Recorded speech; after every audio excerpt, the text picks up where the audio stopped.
गेल्या काही दिवसांपासून देशभरात कोविडनं डोकं वर काढलंय। यामध्ये त्याच्या नव्या व्हेरिएंटची JN.1 ची सर्वत्र चर्चा सुरू आहे। JN.1 च्या संदर्भात गोव्याचं नाव चर्चेत आलंय, कारण देशभरातील 21 रुग्णांपैकी एकट्या गोव्यातच 19 रुग्ण आढळलेत। बाकीचे 2 प्रत्येकी महाराष्ट्र आणि केरळमधून आहेत। सध्या राज्यात पर्यटनाचा हंगाम सुरू आहे। नववर्षाच्या निमित्तानं ठिकठिकाणाहून पर्यटक गोव्यात येत आहेत।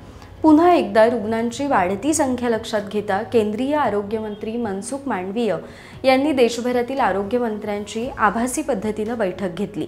या बैठकीत गोव्याचे आरोग्य मंत्री विश्वजित राणे, आरोग्य सेवा संचालनालयाचे संचालक, गोवा वैद्यकीय महाविद्यालयाचे अधिष्ठाता डॉक्टर शिवानंद बांदेकर यांच्यासह 11 जण सहभागी झाले होते। या बैठकीनंतर राणे यांनी राज्यात कोविडचा एकही रुग्ण ऑक्सिजनवर किंवा इस्पितळात नाही अशी माहिती दिली। राज्यात असलेल्या 23ही कोविड रुग्णांची लक्षणं ही सौम्य स्वरूपाची आहेत।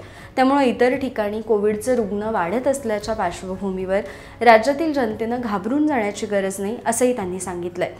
कोविडचा मुकाबला करण्यासाठी राज्यातील आरोग्य यंत्रणा पूर्ण सज्ज आहे।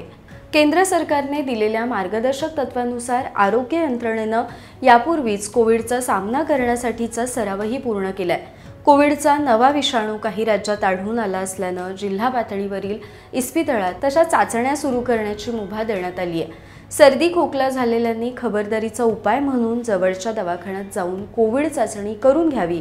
केवळ आयसोलेशनमध्ये राहिल्यानं रुग्ण बरे होतात असा आत्ताचा अनुभव आहे। त्यामुळे काहीही लक्षणं दिसल्यास तपासणी करून घ्यावी आणि सध्या गरज असेल तिथे कोविड प्रतिबंधात्मक उपायांची अंमलबजावणी करण्याचं आवाहन आरोग्य मंत्र्यांनी केलंय।